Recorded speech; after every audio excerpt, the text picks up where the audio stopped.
You know what? I have to do all that over again. I just realized that I had my mic muted on my recording software. Uh, womp, womp, womp, womp. I know it's always best the first time for me too. All right, let's do that again. Hey yo, it's your boy Caleko. Welcome to the first edition of the Talking Rocks podcast. And today I'm super excited to have with us Jeff Williams. I can't say enough about how I feel about having him for my first ever interview on the Talking Rocks podcast.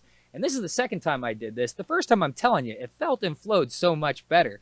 But we're going to get to Jeff right now instead of keeping him waiting in the background, so we can get to what you guys want to hear, and I can ask some questions about the stuff I want to know, and I'm pretty sure you guys want to know too. So how you doing today, Jeff? I'm doing fantastic, son of Jim. How the heck are you? I'm doing pretty good. It's a nice pistol or nice revolver you have there. Yeah, Colt 1851. I love this thing. Dude, that's awesome. I have a crazy story about a revolver like that, but we'll save that for later.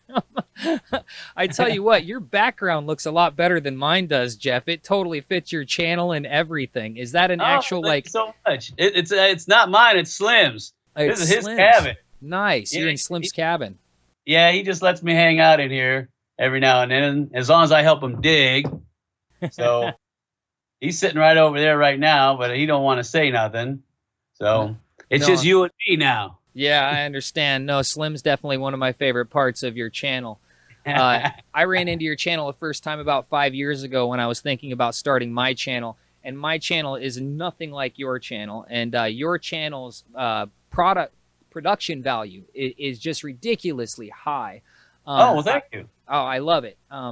Some of the skitsy style stuff that you've done and the imagination that you put into it really carries your show really, really well. Well, thank you. I appreciate that. I got Slim and of course my wife to thank for that. Yeah, I've met Leela on Facebook. Leela's really awesome. I'm very jealous of the Leela you have. I wish I had a Leela. They clone her, so I don't know what to tell you. Maybe she's got a sister somewhere you can have. Maybe. I'd have to get divorced first, though. I tell you what, there's so many times where I've been out doing my own thing and recording and like going and doing something and moving the camera and then redoing something, and I've missed some amazing moments. Like there was a time where I had an ATV that I was carrying rocks and minerals up a mountain and down a mountain with, and the parking brake went out on me, and it was right on a cliff. And if I would have had a camera person there, they would have caught this thing rolling towards the edge of the cliff and me running and jumping in and hitting the brakes right before that thing. That would have been a good shot right there. I'm telling you, man. Because I don't have a Leela, I have missed some of the best shots and the best things that have ever happened. Well, you gotta get yourself a camera person then, because there's going to be times where moments happen and you can't replicate them. You got to get them when they happen on the fly. Yeah. The authenticity of the first shot is really great sometimes. Yeah. And I've seen people try to mock it with a second shot. And I'm like, come on. Are you kidding me? I'm not buying that. When it feels fake. Yeah. Yeah. I mean, you just know when something don't feel right or look right. And you're looking at it, you're like, oh, come on, dude, you staged that. What the heck, man? Give me something real.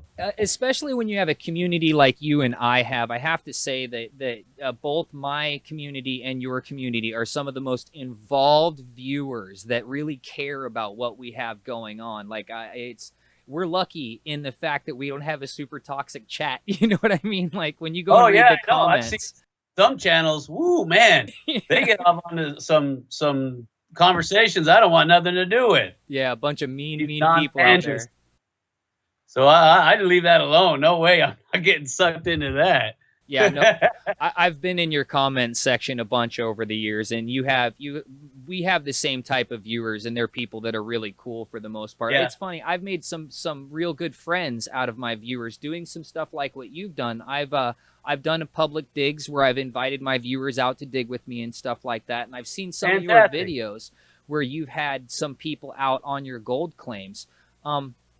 What would you say is probably like the best moment you've had when you've had somebody out on your gold claims with you? I'd say the best moment is when they start digging up giant gold nuggets. That the look on their face, it's like a kid at Christmas time. You can't have words to describe it. They're so overwhelmed with joy and excitement and bewilderment, and just to have something in their hand that people have chased their whole life and haven't been able to find. And I see them digging it up, and of course they dig up tons of trash too. But when they hit that nugget, that's why I like to capture that moment on film. I mean, that's something you don't get to see, just any other time, and you definitely can't recreate it. So that's why we follow everybody around with cameras. We give them radios, and we're like, if you get a target you think sounds good and solid, let us know. We're going to run over and try to capture it on film. But of course, they're too eager. They want to see that whatever it is that's making their detector sound off, and so they get all excited. And of course, the other time is when we're doing hard rock mining. And I got them in what's called a gold room. It's a processing room where we do the final cleanups. And when we're in that room and they finally get to see the material coming up out of all that gang material, and it's like I've got that shot on film on some of my videos, and their eyes light up because they can't believe what they're seeing. It's just oodles of gold that is in the cleanup, either on the shaker table or in the mats. And it's like, they don't care if they have to work another 3 days straight. They'll do it.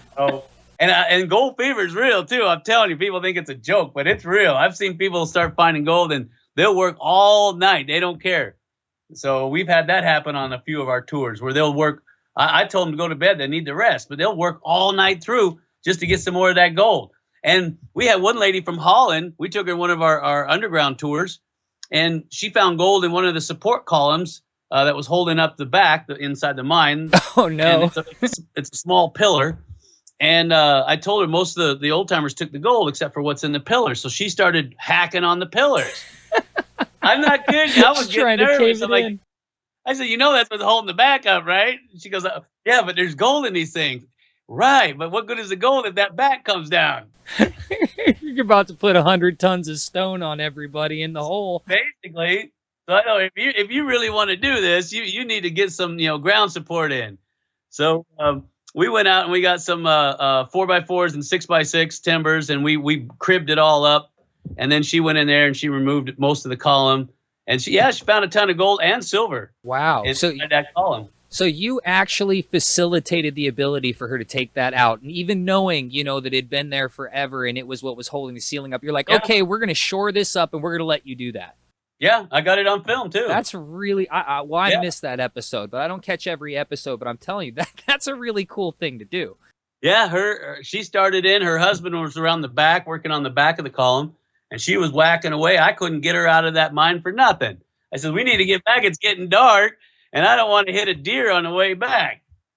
It's amazing. You can be looking for something for a long period of time, and you can feel just exhausted and tired and wore out. And then when you actually start to get it, it's like, whoa, I got all the energy. I'm ready to go again. And it's amazing how actually getting on the color of any kind, whether it's, for me, fire agate, or for you, a piece of gold, or for anybody, gold. Let's just be real. Gold is the mother of all rocks. Like it doesn't matter who you are. When you find gold, you're happy. You're like, ah. It's like, all you can think about is you got to have more. You want every spec. Yeah. So you're a certified geologist. That's correct. How did you get into rocks? So I'm assuming that you got into them when you were a kid, and this wasn't something that happened when you were an adult, right? That's an assumption. Exactly. But... No, my father was a third generation miner. He got me into it, and I was about 10 years old when he got me started. And I had no idea about mines or mining or any of that stuff. I knew he had done it, but I wasn't that interested in it at the time. So one day he says, you know what, I'm going to take you out to some mines and see if you got the same spark in you that I've got. And I'm like, all right, I didn't think much of it. I just like spending time with my pops. So he took me, I'll never forget it. It was a place in Arizona called White Hills, Arizona. And I'd never been there before. And of course, it was a ghost town at this time. And it still is. There's a community that lives back behind the mountains there. And he took me up to some of the mines. They're silver mines. And I guarantee you, I got my first taste of a mine. And I don't know what it was. It was like a light switch had turned on. And I was hooked. That was it. For now on, I'm a miner. And it drove my mother crazy because I used to dig holes everywhere. And she thought for sure I was going to die, somewhere in the front yard digging holes. I would tunnel and I'd get down in there and try to, duplicate what I saw. Of course, I had no idea what I was doing. And then I'd start from there and build underground forts everywhere. And the neighbors that lived next to us hated it because there was holes everywhere and they were afraid their dog would fall in them. And so I remember that, for years. And then, of course, as I got older, we started going down deeper mines and bigger mines. Started heading out to places like Searchlight and El Dorado Canyon, looking at some of the large production mines. And, of course, she thought I was going to die in that. And I thought, well, if I'm going to do this, I might as well know what I'm doing. So I decided to go to school over it. And I also got involved with the Caving Association of Nevada so that I could get into these spots that was inaccessible. Because a lot of times they would pull the ladders out or they'd just be too rotten up around the collar because of the weathering. So I got involved with that and I got my degree and I decided to pursue this full time. So, but then, of course, duty called. I went into the Army and I did my tour in the Army. And then when I got out, I felt even more confident because I was a EOD and demolition expert. And so I figured, well, now I got something behind me as far as being a powder monkey. I think I could go forward with this. So I was going to go work for the test site when it was operating out there through what's called Reynolds Electric Company, RICO. And EG&G, those were popular back in the day. And I remember I got the interview to come out to get the job, and I ran into an old timer out at Pioche at the Silver Cafe. And he says, "You don't want that job, I'm telling you." And I said, "Yeah, but it pays good and I can do what I like to do." And he goes, "Yeah, but you're only going to live for about 5 to 8 years. I'm telling you, I worked those tunnels and I'm on my way out." So he was trying to tell me that they're full of radiation. And even with all the best testing and everything, people are still dropping like flies. So then I shifted gears and then started working for smaller mining companies. I was going to work for Barrett Mining, but I never got onto the payroll. But I did do some side jobs for some smaller companies. So you didn't take that job then? No, not at Barrick. I wanted to because it was a big gold mine. But once he let you know there was that much radiation down there, you thought better of it. Oh, yeah, definitely. So I went to work for some smaller gold mining operations. Started off as a laborer like everybody else, a mucker, and then a trammer. And then I got together with some of the powder monkeys. One of them was Larry Kennedy. He was an old timer. He was a good friend of mine. And he showed me the ropes. He says, "Look, you might have learned some stuff in school, boy, but I'm going to show you what they don't teach you." And so he started taking me under his wing and showing me geology that they don't show you when you go to schools like I went to Mackey School of Mines.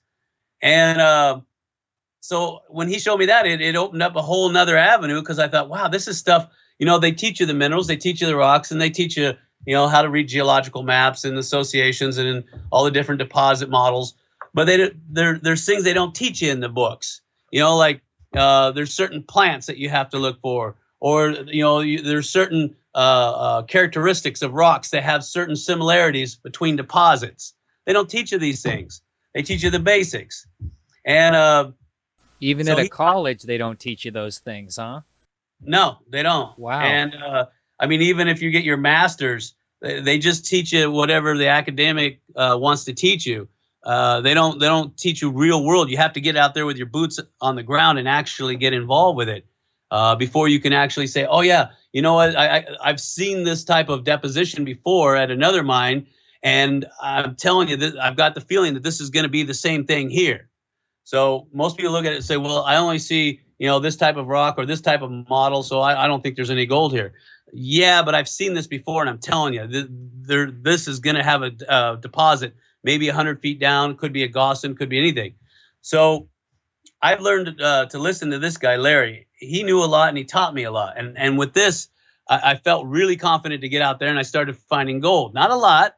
Little tiny pieces at first, and he said, "That's good. That's good. You're getting your beak wet, so to speak." And so he goes, "I want you to understand. You're a detective. You have to get out there, and it's great to find gold, but that's not your objective. Your objective is to find the source of where it's coming from. That's the objective. That's what every miner wants. Is they want to get on the gold. That's great, and they want to stay on the gold. That's great." but they want to find the source. If you're doing placer, to lead you back to the hard rock source. If you're doing hard rock, of course, you want to find the junction point from where those hydrothermal fluids are coming up, or where the faults intersect and there's a large junction. They refer to it, I call it the mother lode. Of course, that's a fable they created back in the 1880s because they thought all the vein structures tied into one central vein structure, like the branches on a tree going into the trunk. They thought that was the mother lode. And it's not that way. They don't all come from one source, of course. We know that now. Yeah. But still, there's certain characteristics of lode deposition that will bring you lots of gold. Like intersecting faults will give you a lot of gold. Areas where the veins start to flatten out and the fluids have a chance to be calm so that you can get precipitation out of the minerals that are inside of those hydrothermal fluids. These are things that you need to look for if you want super deposits. So anyway, that's just the tip of the iceberg of what I learned from the guy. And of course, I wanted hard rock. I'm a diehard hard rock fan. Everybody should know that by now. Placer's good. It's the poor man's gold. But I like hard rock because there's an opportunity there for you to find something that nobody's ever seen before, and it could open up into something bigger than anyone ever expected. I mean, just look what they were finding down in Australia. They were pulling out huge chunks of gold that were sitting on pallets. They were so huge.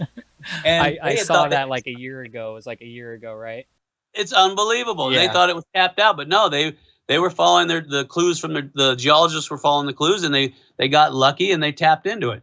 So the gold is still there. It's just a matter of understanding the rock and reading it. So I tell people, if you want real gold, it's hard rock, but it's hard rock for a reason. It's hard. It'll work the hell out of you. And not to mention that, but it's a huge investment. I mean, placer gold, all you need really is a pan. That's not much of an investment. And that's why they call it poor man's gold. And it's relatively easy to get until you start getting into large operations where you have to have large trommels and huge ponds, settlement ponds. And then you got to get clearance from the EPA and you get bonded from the BLM. Oh, man, it's a pain in the booty. Yeah. The BLM itself can be a pain in the booty for anybody that wants to do anything that's not really big. I mean, the bigger you are, the easier the BLM is to work with. I've found out personally. I found this out. Right. So yeah, when you're small, they're like, yeah, trust me, I've been all through the hoops. I could tell you stories about them, and some of them I've been told not to talk about. So I plan on having a couple of BLM geologists on here just to sort of pick their brains a little bit, because I've multiple times had conflicting stories come out of the same office on like what's okay and what's not okay, and oh yeah, that'll be fine, and then the next week I get a letter that I have to cease and desist what I'm doing. Like, yeah, it's crazy. And I got a hold of one of them, the geologist that works for BLM here in our state, and I says, look, I'm getting ready to file a claim, but you got a back gate on the mine that I want, and it's got a lock on it. And I want to know, if I file a claim, are you going to give me the key to that gate? And he says, no, it doesn't work like that. And I'm like, well, what do I got to do? So he explained the whole procedure to me, and come to find out, I got to cough up about $5,000 just to get things rolling.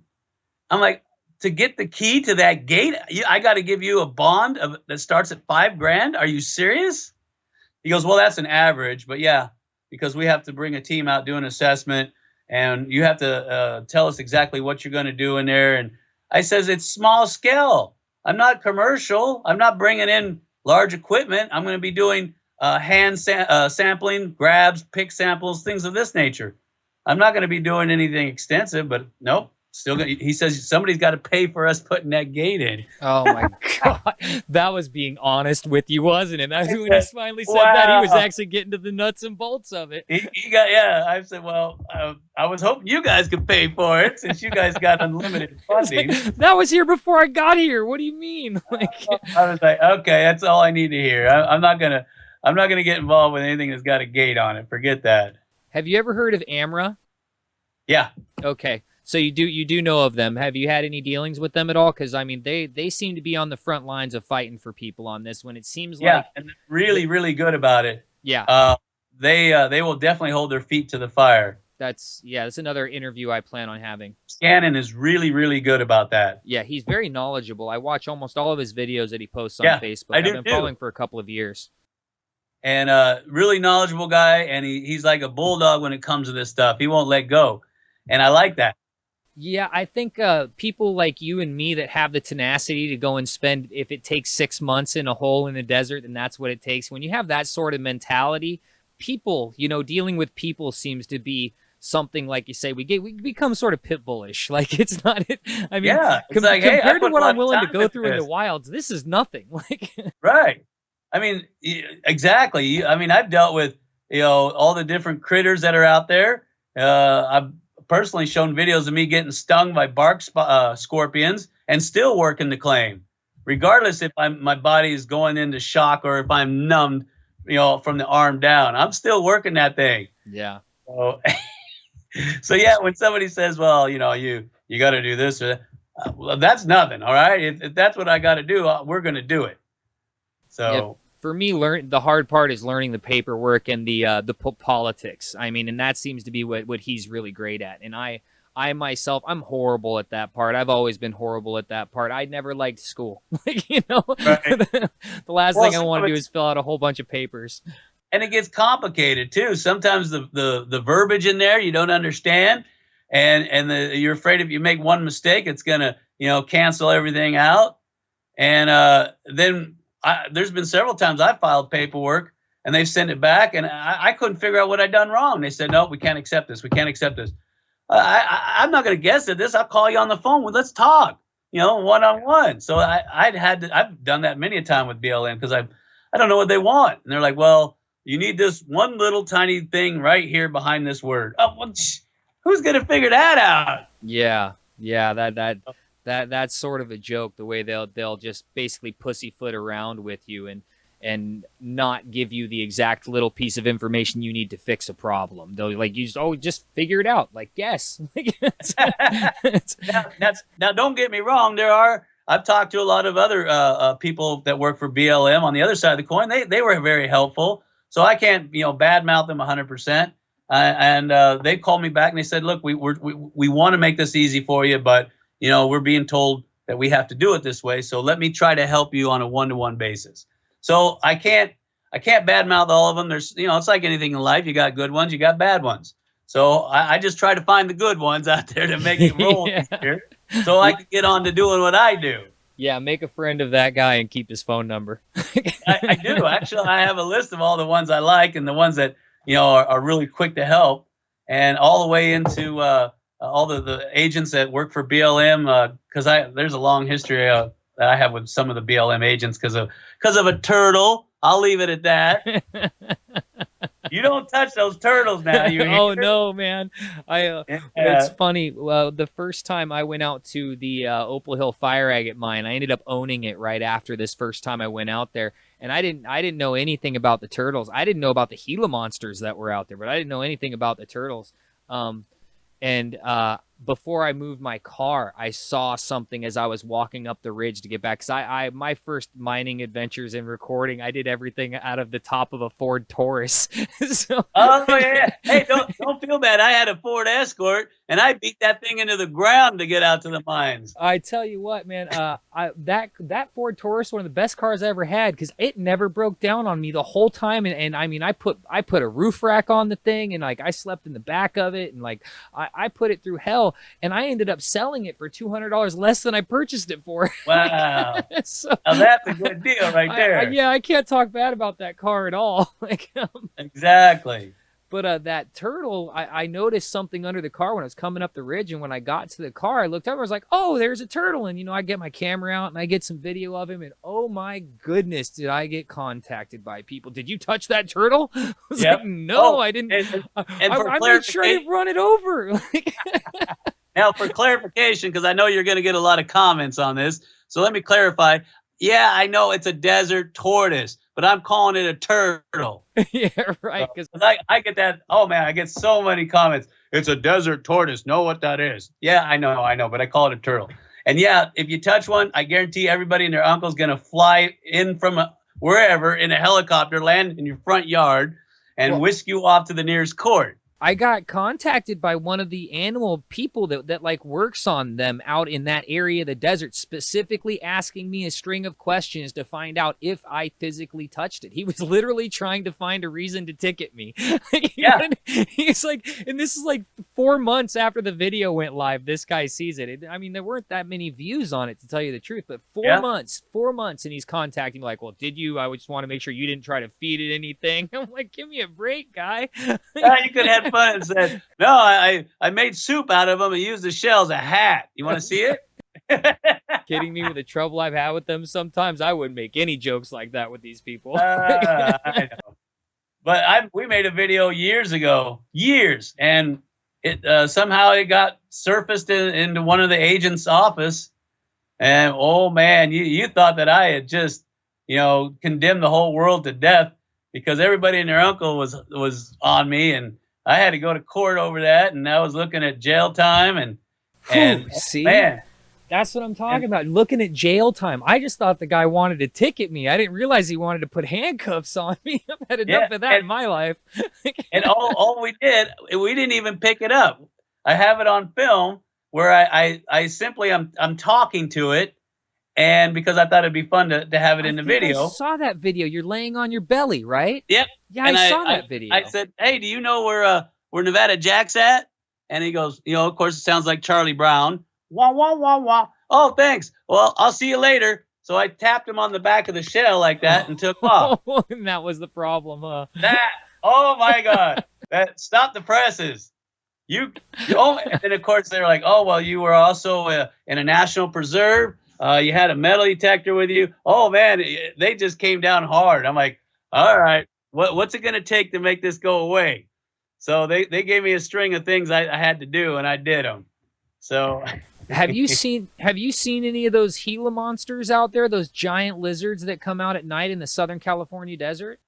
To be honest, the last time I saw one was like 30 years ago, and I haven't seen one since. They are beautiful to look at, but man, do not touch them. I mean, for your own safety, don't touch them. I'm not kidding you. There's a guy that was he was traveling into Pahrump and he saw one, so he pulled over and he thought it'd be cool to pick it up and look at it. And the darn thing clamped onto right here in the small part between his thumb and index finger. And of course, once they lock on, there you're not getting them off. Even if you cut their head off, it won't come off. And so he had to be rushed to the hospital. And they had to remove it, and then because of the poisons in the Gila monster, he had to go on anti-venom, and he almost lost his hand over it. So I'm telling people, don't touch them. Just take a picture of them, if that. Leave them alone because it's not worth the trouble. I mean, you got financial trouble and health trouble, so no, it's not worth it. Yeah, I had somebody tell me about them when I spent 6 months at this mining claim by myself out in the desert, and once a week I would go to town and get more supplies and stuff. And I had a guy that came out and dug with me tell me about them, and I thought he was messing with me. Like, I'd seen all kinds of eyes at night and stuff, but I totally thought this guy was like selling me a bridge. Like, I was like, oh yeah, there's giant lizards out here. I'm like, I've been out here for like 3 months. I haven't seen no giant lizards. It would have been perfect if he gave you 2 rocks to click together, and then you have to yell snipe while you're looking for it. Exactly. Snipe for sure. I thought this guy was, and then one night I was up at that mine late, and the mine has been abandoned by the previous owners before it was reclaimed by somebody I'm a partner with now. Right. I'm more a shareholder than a partner. He owns it. Like, I have rights to it, but he owns it now. And I heard a loud bang on a metal drum. And I'm one of those people to where the thing that scares me the most is not knowing. So your mind runs away with you. Oh yeah, if there's something out there, I got to go find out what it is. Like that's right. Because then at least I know if I should be running or not. Run, brother, run! And I went out there, man, and I hit this thing with my flashlight. And I used to own iguanas. This thing was like 4 times the size of any iguana I'd ever seen in my whole life. Like, it was like the size of a small dog with a really long tail. They're pretty big. Huge. Like, this thing, the only way it made that sound is its tail must have hit up against one of the empty 50-gallon drums out there. And when I saw this thing, I was like, holy crap, that dude was serious. Look at the size of that thing. And it only did the whole deer in the headlights for maybe 15 seconds, and then it was just gone like a flash of light. And I never saw one again. It's the only one I saw in the whole 6 months I was out there. But I tell you what, at least you're fortunate enough to see one. Some people never get to see one. Yeah. Well, I'm pretty sure that I saw a lot of them in my time out there, but it was only eyes, because there were times where I didn't have it was too warm. Like, it was too warm, and I'd be sleeping out in the desert at night. I didn't need a fire because of how warm it was. And there'd be times where I'd go to the bathroom and stuff, and I'd be flashing my flashlight around, and there'd be like 15 sets of eyes between my campground and where I went to the bathroom. And every now and then I thought it was deer, but after I saw that, I was like, I'm surrounded by lizards. The lizard people are gonna get you. All those things don't scare me. People scare me way more than animals do. Oh yeah, yeah. The two-legged lizards. I don't trust them at all. So I first saw your YouTube channel about, I want to say about 5 years ago now, when I started thinking about doing my own channel. I had already actually recorded the first episode I was going to do, but I recorded mine as a going out to a pay dig place and then reviewing it, because I'd taken my kids to some pay dig places and we had gotten skunked time and again. And I started to think all these places were scams. and then when I decided to actually do the channel, I ran upon some of your videos, and I really started to it helped me make decisions on how I was going to be towards and how I was going to be on camera and stuff like that. Okay. How did you get into YouTube? Did you let me ask a question actually before that. Did the website come first, or did the YouTube channel come first? The YouTube channel came first, to be honest.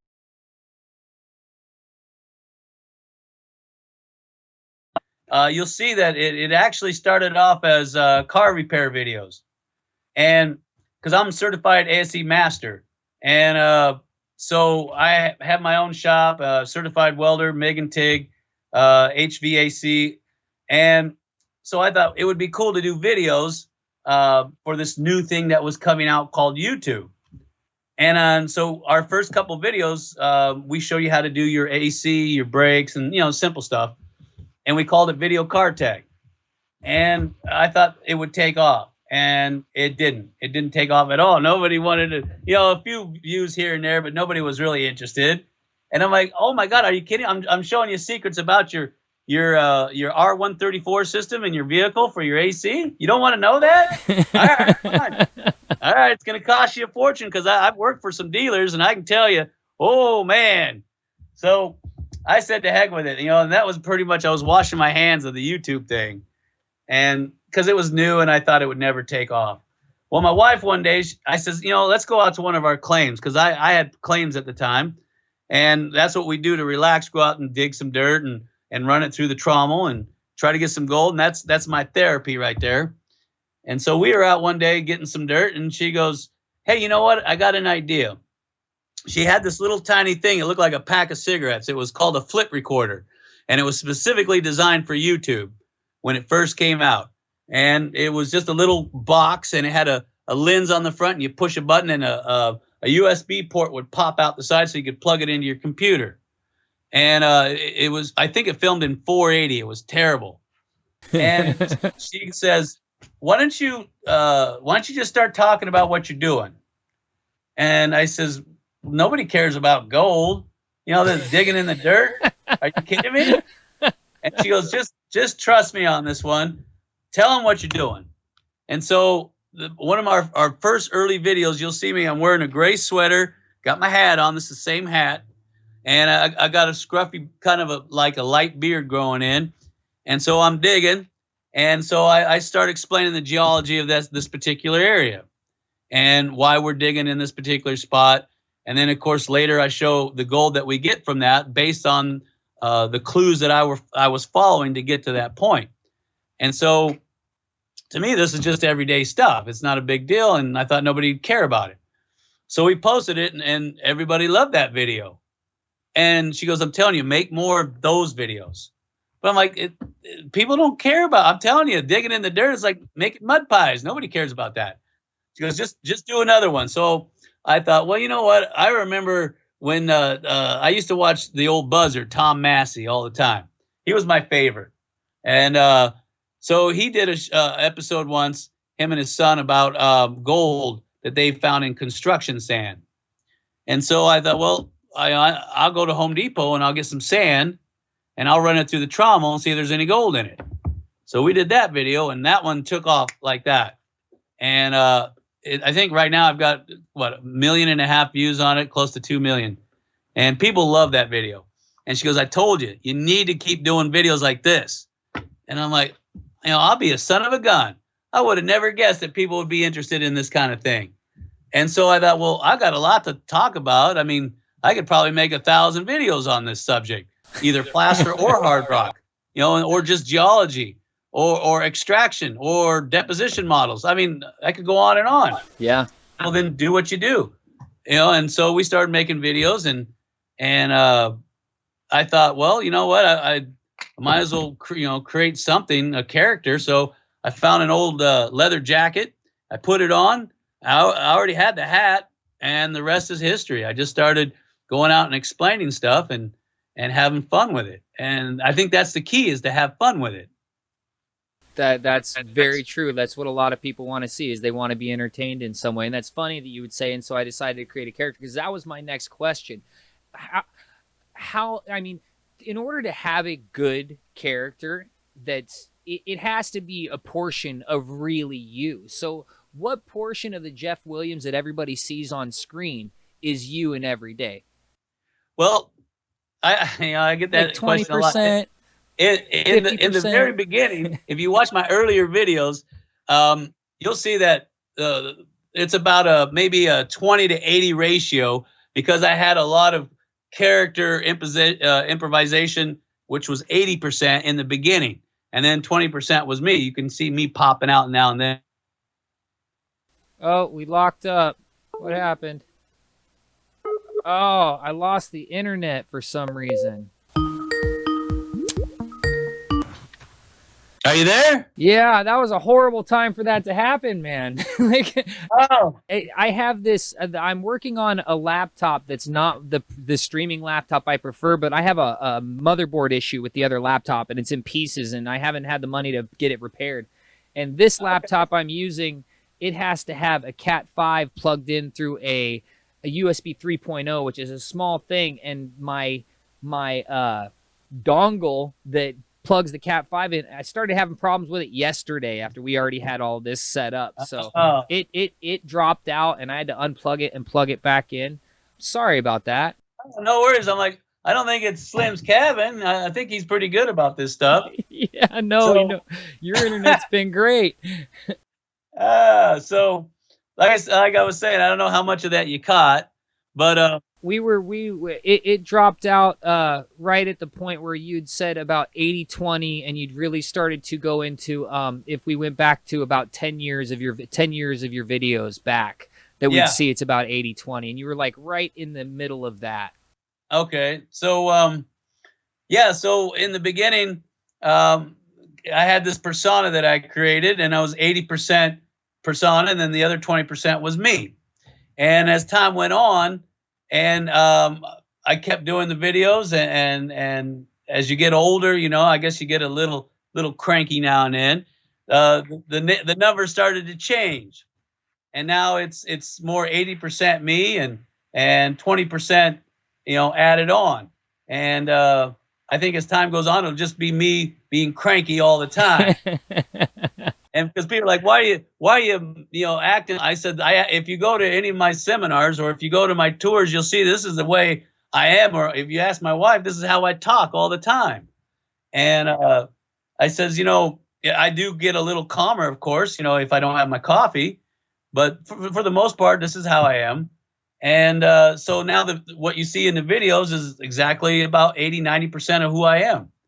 So it's kind of weird. I guess you could say I transitioned into it somehow, and the gold fever has taken over. Yeah. No, the years and years of digging and chasing and living in the desert and losing my marbles. This is who I am. So. On your digs, have you ever had anybody that just sort of expected you to be in character all the time? Oh yeah, all the time. They come out and they say, you know, we're expecting the guy that we saw on YouTube. Well, I says, well, this is what you're getting right now. Take it or leave it, boy. I mean, I am what I am. I'm you know, if you get me early in the morning, I'm a little more quiet until I drink my coffee. But as the day wears on, I get more excited. And a good example of the way I am is on the tours. If when you see me on the tour videos, that's exactly how I am all the time. All the time. Every now and then, I might spice it up just a little bit for some of the videos, but for the most part, this is how I talk, just the way I am right now. Yeah, I mean, people can't expect you to keep it at a 10 all the time like you do when you're first on camera and stuff like that. And some people that don't work with the camera don't understand that. You'll burn out in a minute, I guarantee it. It's too much energy, and then people aren't going to like that. They'll be like, you know, tone it down a notch. Yeah, exactly. You know, get off the Ritalin or whatever it is you're on. I had a couple of people dig with me before where I'd been out in that desert for about 4.5 months, and I did everything with hand tools, breaking hard rock, literally with hand tools, like no jackhammers or anything. Like I was using a hammer and at one point I was using a hammer on a hammer, and another point I was using hammers and chisels, and I had a couple that came out there and they really expected me to be how I was on like a 10 to a 40-minute video where it was like all hype and all excitement. And I'm like, but I'm carrying 40-pound buckets a half a mile. Like you're worn out and tired. And you're like, I don't even want to talk to you right now. I get a little bit bitchy with them sometimes. That's not how I showed you how to do that. Well, I really enjoy your channel, man, and I know a lot of other people really enjoy your channel, and even though you definitely are in character, there's still an authenticity to it. Like, it doesn't feel fake. It definitely feels like it's not a character that you just created to be fictitious only when you're on. It definitely seems like you did a good job in pulling parts of your personality and maybe extending them a bit. Oh, well, thank you. I appreciate that. Like I said, this is the way I am all the time. You know, my wife gets that question all the time. They'll come up there and when we're especially on tours, they're like, "Is your husband like this all the time, even when you guys are alone?" She goes, "Yep, even when we're alone." And they're like, "Well, how do you deal with that?" And she says, "Oh, trust me, it's not as bad as you think. You know, there are moments when he's quieter, but for the most part, this is how I talk, and this is the way I am." And she's like, I've grown to, you know, to love that about him because, you know, he's different than everybody else, and he's a lot of fun to be around. And I told her I'm grateful to have her because I don't think anybody else would put up with me personally. Digging in the dirt, you have to be at least half an optimist, you know, to be somebody that digs in the dirt on a regular basis. Oh yeah, you have to be, because you're basically chasing something that may not be there. So if you were a pessimist, you wouldn't even shovel one load to start with. You'd be like, no, I don't think it's there at all. Optimist, I think you have to be more like 90% optimist because you're going off of all the clues that you think that you know, that is going to support the notion that there's gold there.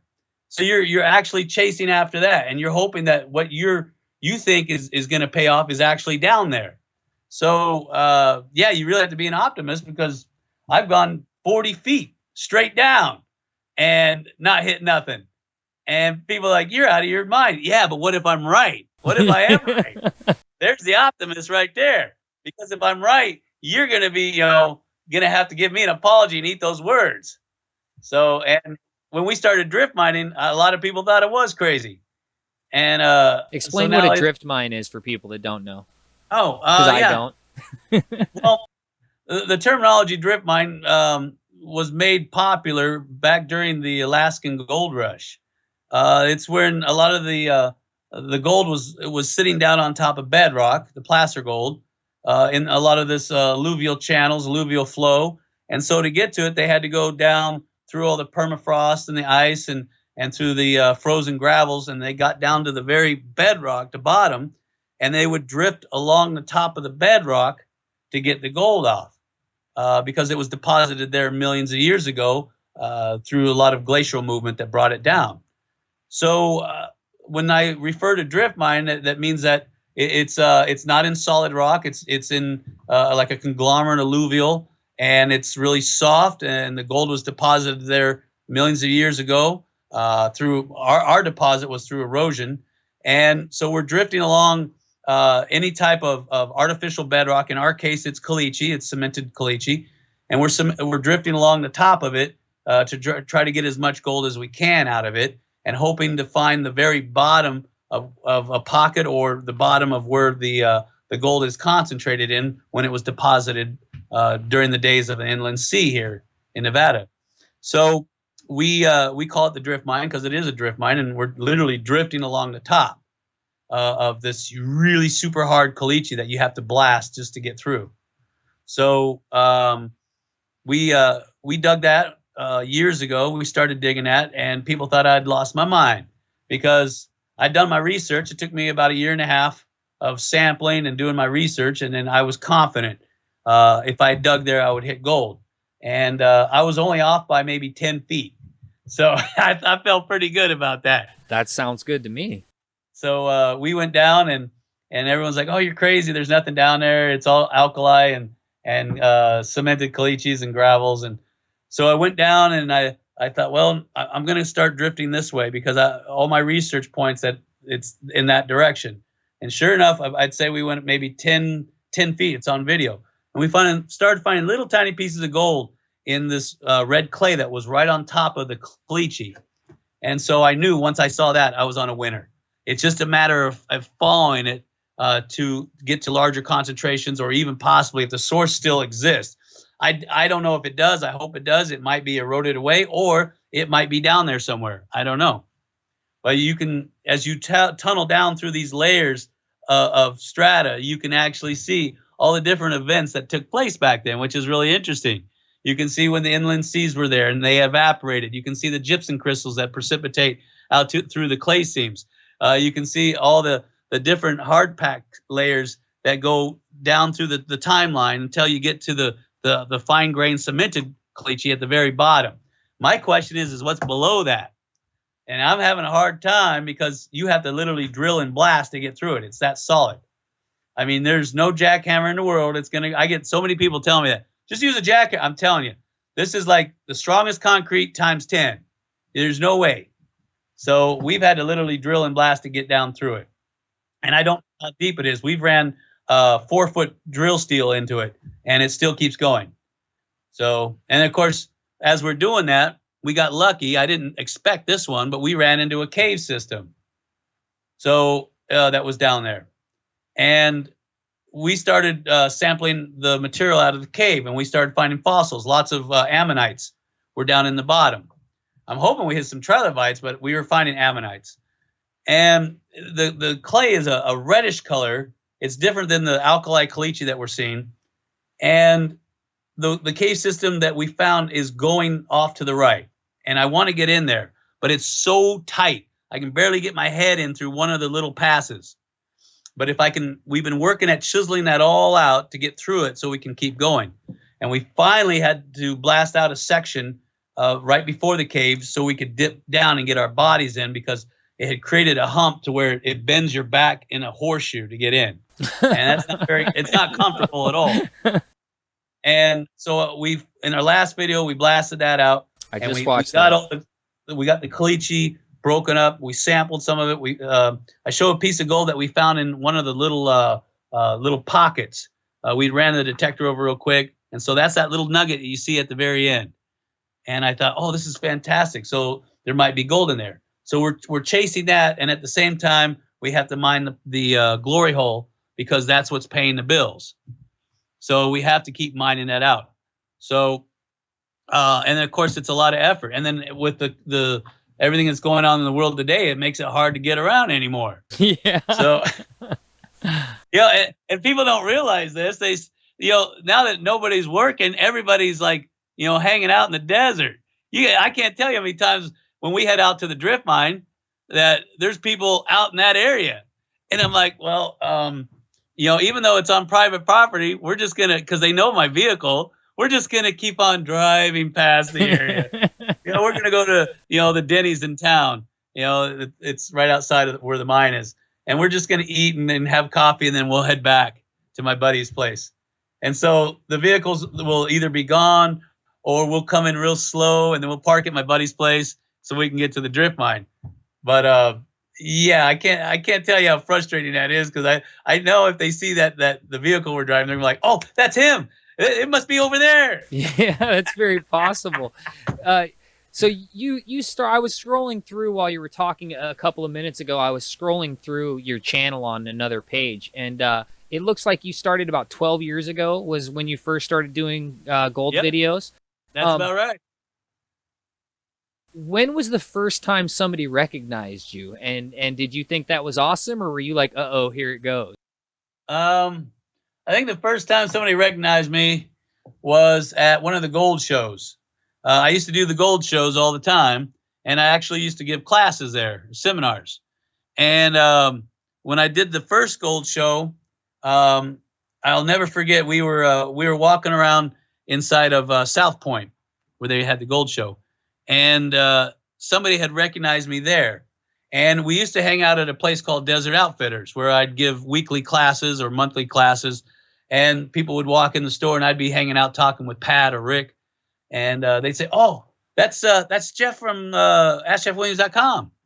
And it actually felt pretty good, because I'm like, oh, people are watching the videos. I'm not just talking out into the ether and into space and nobody's listening. People are actually watching this stuff, and it felt pretty good, because I was like, well, are you happy with what I'm doing? Because if not, then I'll stop doing it. They're like, no, no, no, we like it, we like it. And I said, okay, okay, A because if false not, promise, if I've ever heard one.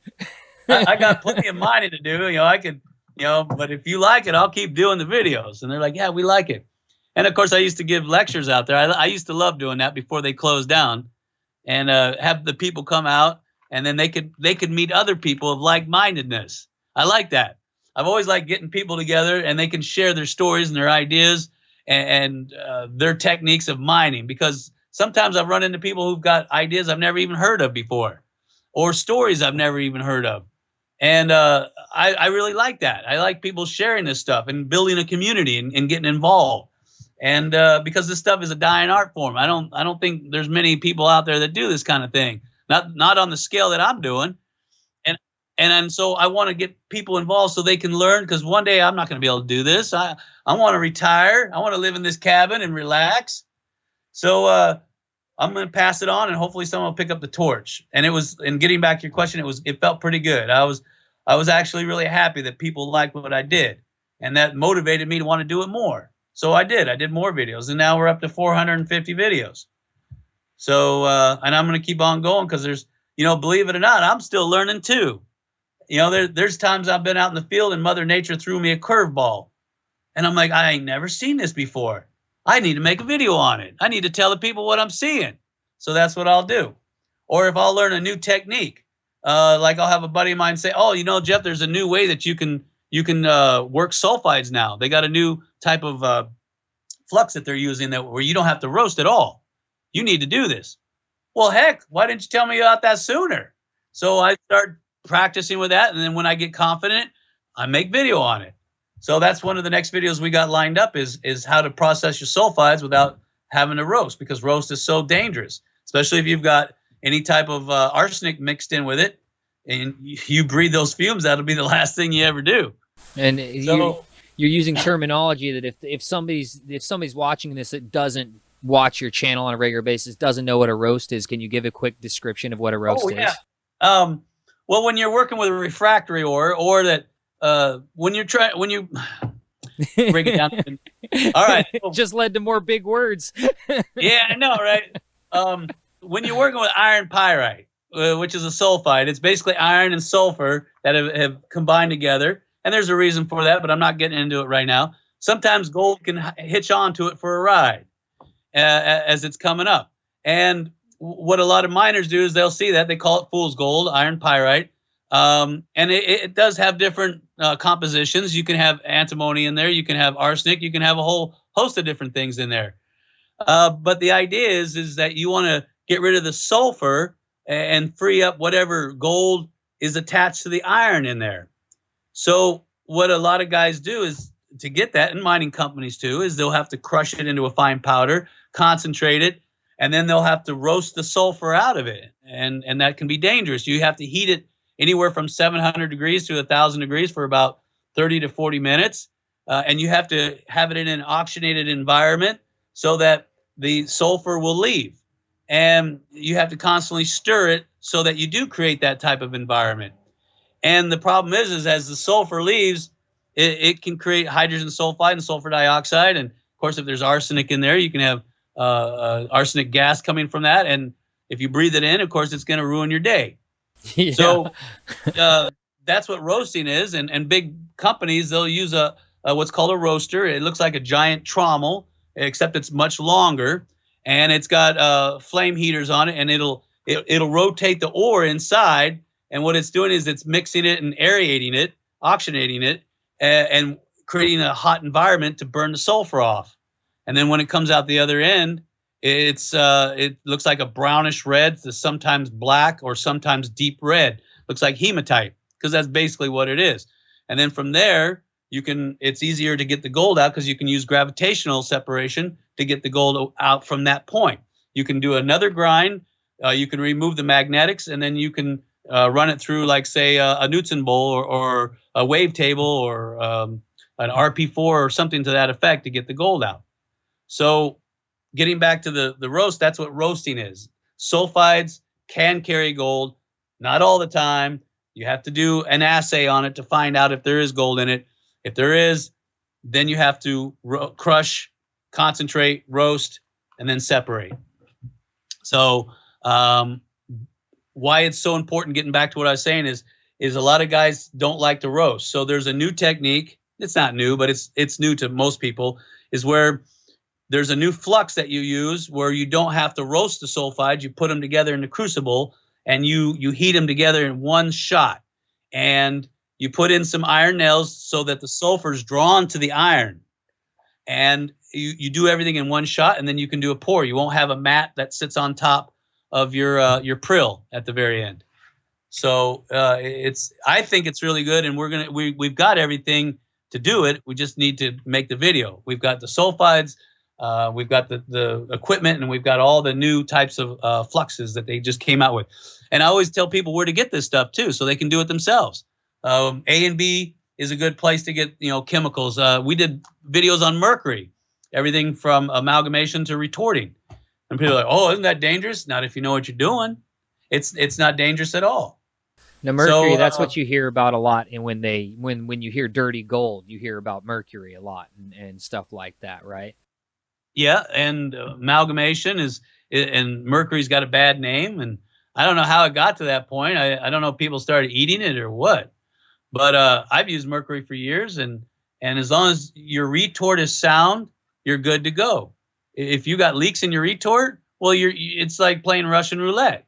You sniff any of that, and you're dead. So that's what that P100 mask is for. Yeah, I know, right? But you can't find them no more because they're gone. Yeah, the virus has got them all. So I have Slim do it for me. I saw you in your video you posted 3 days ago wearing a P100 mask, and I wear the same thing just when I'm cutting stones. And I mean, I've had so many people comment, "Oh, that's not needed. You don't need one that's that good," and blah blah blah. And I'm like, wow. When you're working with mercury vapor, you definitely need a P100 mask. The ones that they're touting now, the N95, the dust masks, that's not going to be good enough. No, it's not going to work. All it takes is a little bit of those fumes, if your retort is leaking, to get up in there, and it's going to ruin your day. I guarantee it. So that's why a lot of people don't like working with mercury. It does work. There's a lot of secrets behind mercury people don't realize. Like you can have what's called sick mercury. Now, that's an old expression that the old timers came up with, and it's when mercury has reached its limit, where it can't do its job anymore, and it has to be distilled again. There are different techniques, and I've gone over that. Sometimes you can use a car battery and an anode and a cathode to do that. But the best way to do it is to distill it using a retort. You distill it. That's why when you buy it, it says triple distilled. They run it through 3 times because you need to clean out all the junk that's stuck inside the mercury. Because if there's junk in there, you'll tell. Trust me, when you see it in the pan, it's not moving like it normally does. It looks like a dirty grayish tin color, and it just doesn't pick gold up anymore. And they call that sick mercury. And you got to clean it up so it'll do its job again. So But like I said, I could go on and on about all different extraction techniques, things that you probably never heard of before. And one thing I know very little about gold. Like my own life takes up so much of my time that I don't spend near as much time watching stuff on YouTube I'd like to. right.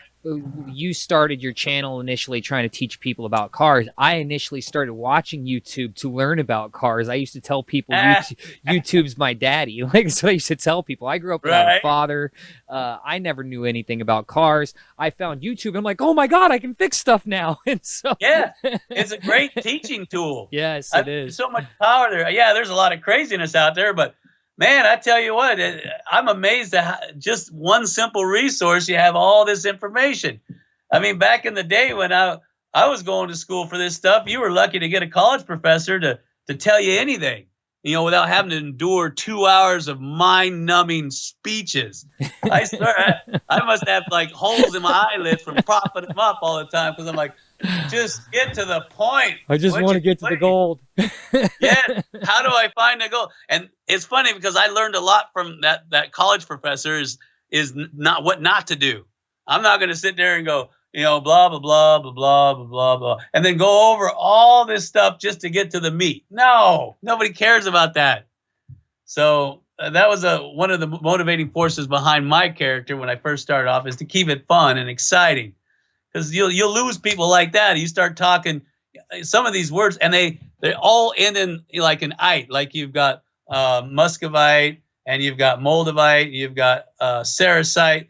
So people, they're like, well, there's too many ites in that. I can't remember all that stuff. So you need to make it fun, and you need to show it to them. And what I like to do is use word association.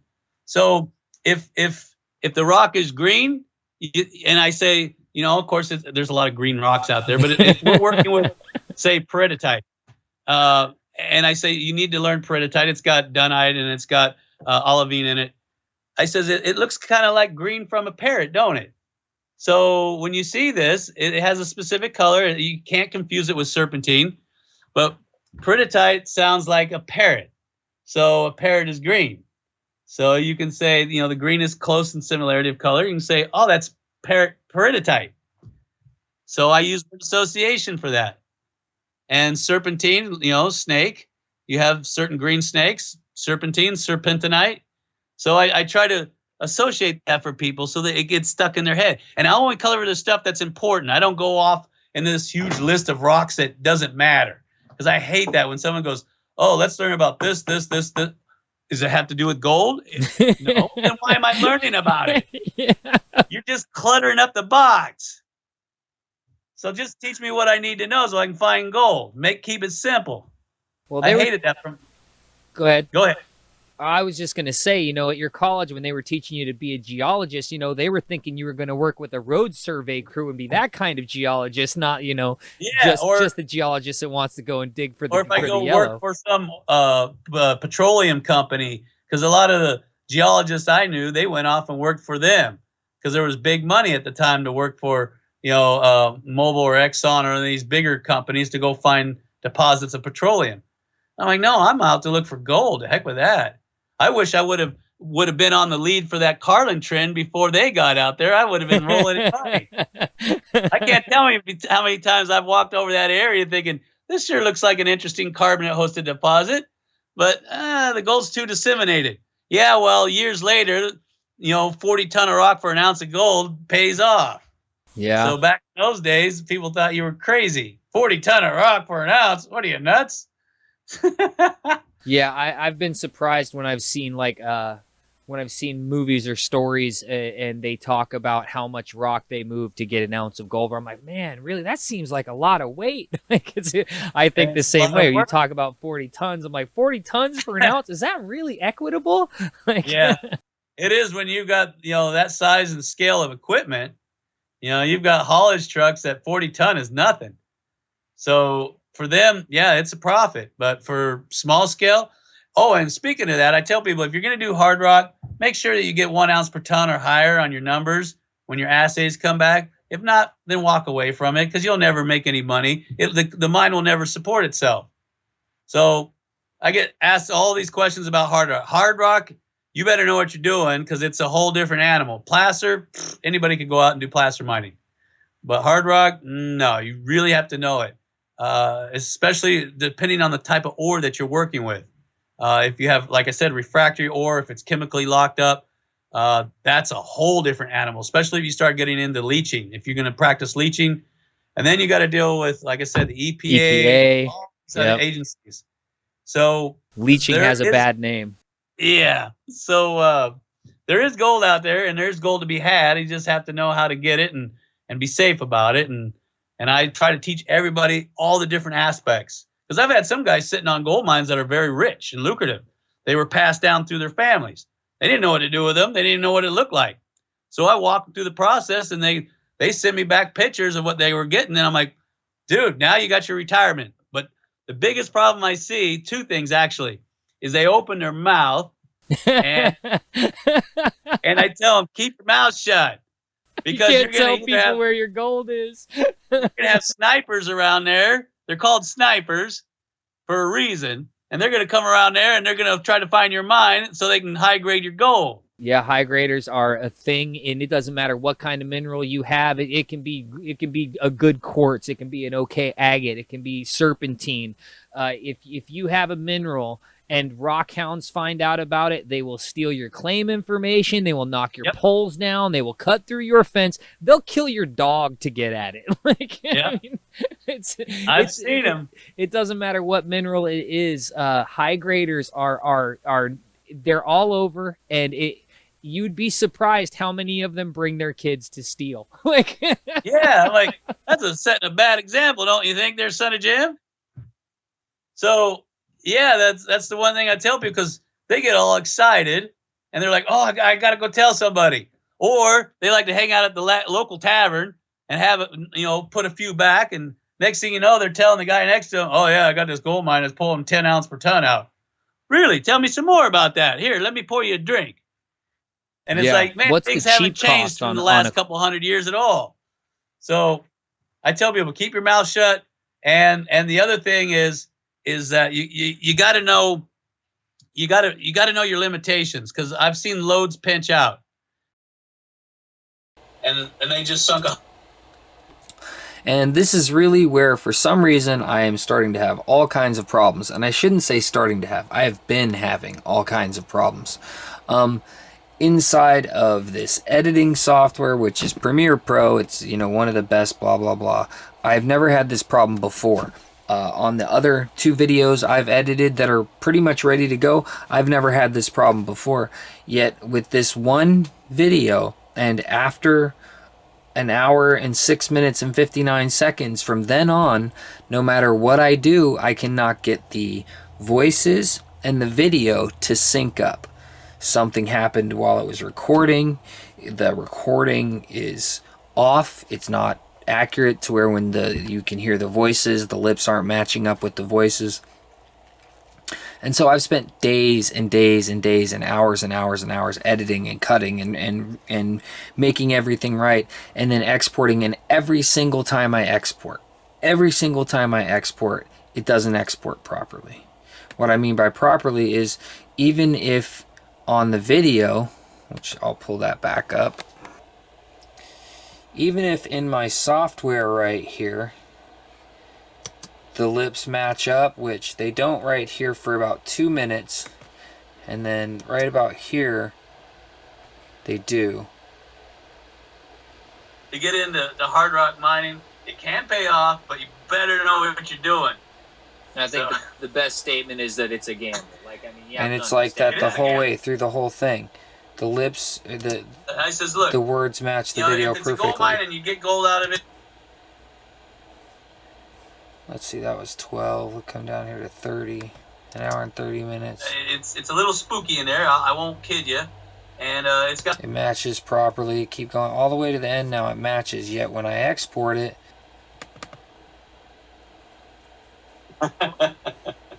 now it's all fine. And getting back to your question, until I get to 1 hour. And getting back to your question, it felt pretty good. 1 hour and 6 minutes. That sits on top 59 seconds. Of your. Anybody could go out and do placer mining. Saying that since 1850. So I says, well, I really don't do consultant work.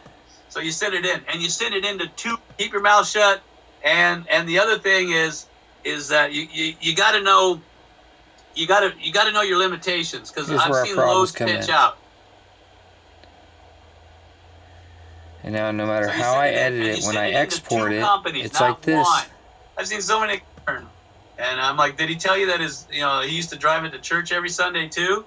Work it really slow, and then they'll move forward really slow, and it doesn't matter. Radio with me too, in case I see something out there that you don't take when you're going to meet anybody else. You have gotten of some of the mule up in the hills as they would clatter on some of the rocks.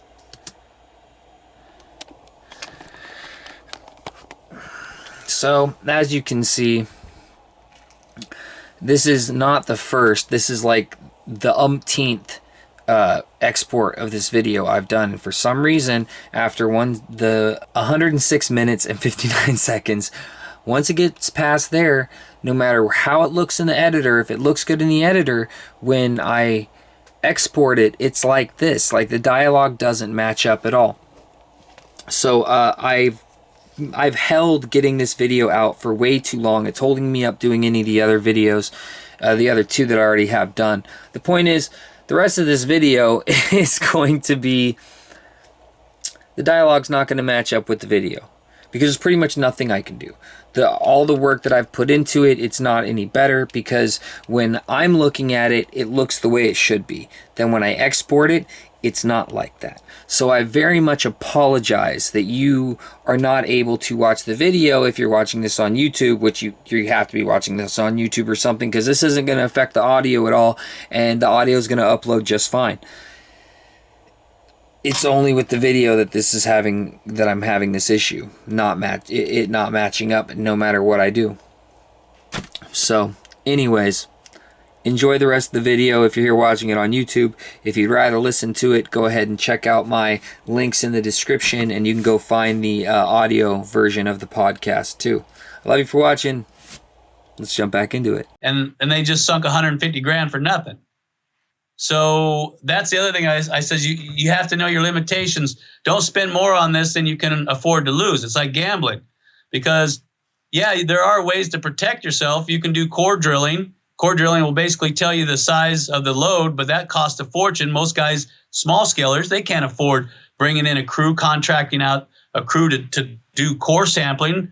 So what they'll do is they'll just hope that they'll follow that vein and hope that it keeps going. And I said, I've seen like a 3-man core drill contract for $10,000. So they'll come in there and they'll basically mark out where you want them to drill, because that's all their job is, to go in there and they'll drill 100-foot lengths, pull out the cores, and then they'll give you the cores. That's the cheap way. Then it's your job to split the core and then inspect the core and then send the other half off for assay. So if you don't know what you're doing, you can get taken right there. So I tell people, don't even split the core, hold on to half of it. You don't have to inspect it, but send the other half off to get fire assay. Don't go for this XRF gun stuff. That's great for if you're doing a quick speed sample, what I call, when you're running in there real quick and you put the XRF up against the rock and you're trying to get a quick down and dirty readout of what's in the rock. But don't base your life savings off of that. Do a fire assay. So you send it in, and you send it into 2 companies, not one. I've seen so many guys, oh my God, they'll send their split cores in, and they'll come back, oh, it's 100 ounce per ton. Oh, that's fantastic. Sell the house, sell the farm. We got a gold mine. Come to find out that he cross-contaminated his samples. So it's more like 1 ounce per ton. So, or he wasn't doing it the right way. So I tell people, use 2 companies and then compare your numbers. So if you're going to get into, that's why I say it's expensive to get into hard rock mining. It can pay off, but you better know what you're doing. I think the best statement is that it's a gamble. Like, I mean, you have to understand that in general, that you're gambling, but you're gambling in a better way than playing blackjack in Vegas, because that's a horrible way to gamble. Exactly. So I tell people, because, here's my favorite part is I get this all the time. Hey, Jeff, I just bought a gold mine. Could you show me where the gold's at in it? What? Well, why did you buy it? Because it's there's gold in it. Well, then have him show you. He's the one that says there's gold in it. He says, well, he said there's gold in it. I says, well, they've been saying that since 1850.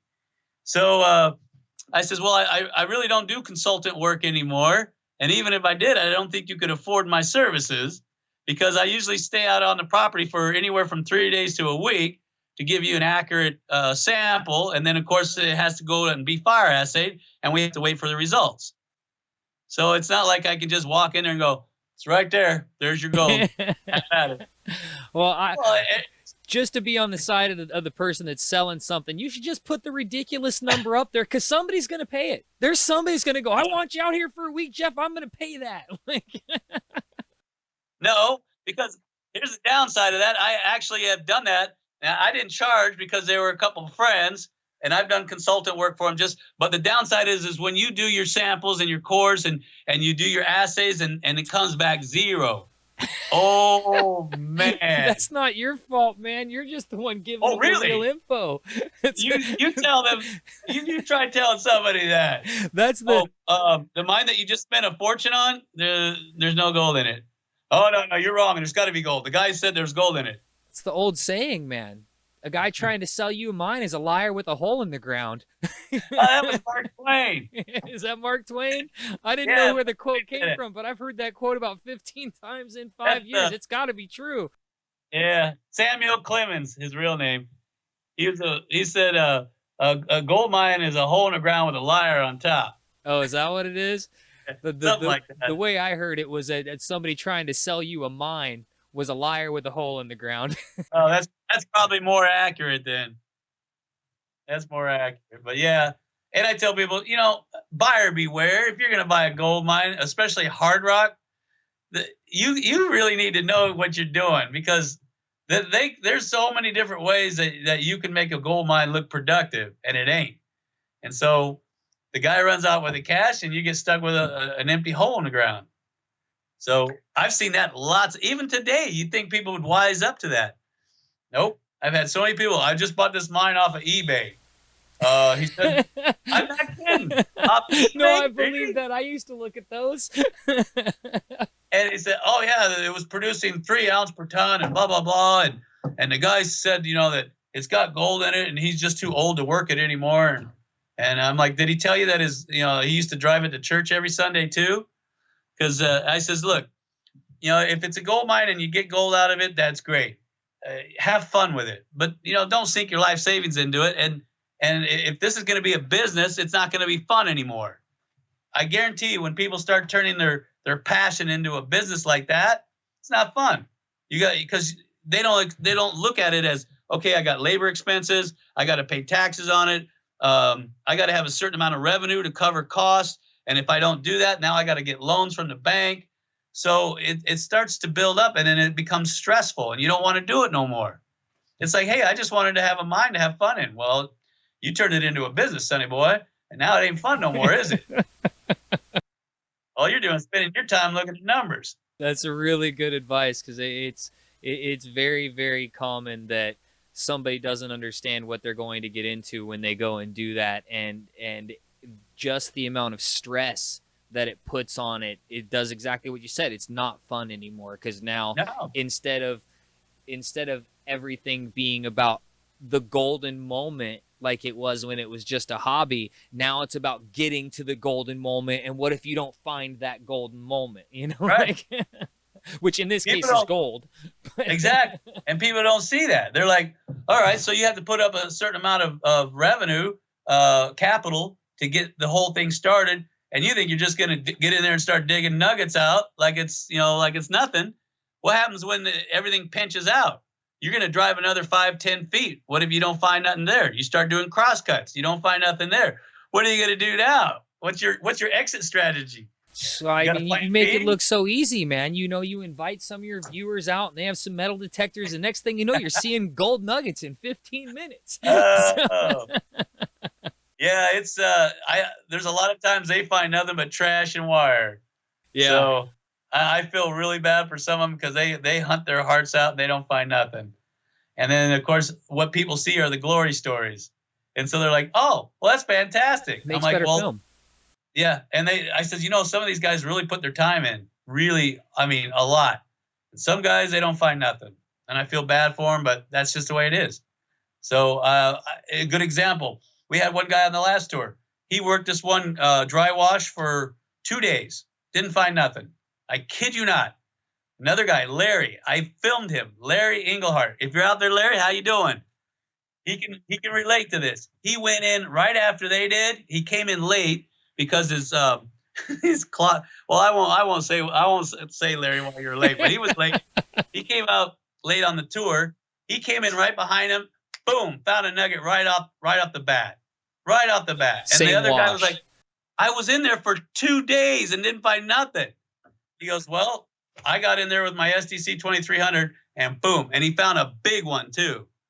Better gold detector. Oh my God, no, these guys had good machines too. One was running MineLab GPX 4500. And so he'd gone in there and then we had some VLF guys run in there and they all swore that there's nothing in there. And I says, well, Larry, everybody's over there. I don't want you to, get too close to them because the machines will interfere with each other. Try this one. I'll just have you clean up wherever they went. And, he was kind of sad at first because he's like, oh, great. I get the Johnny come lately last pickings here. Everybody was late.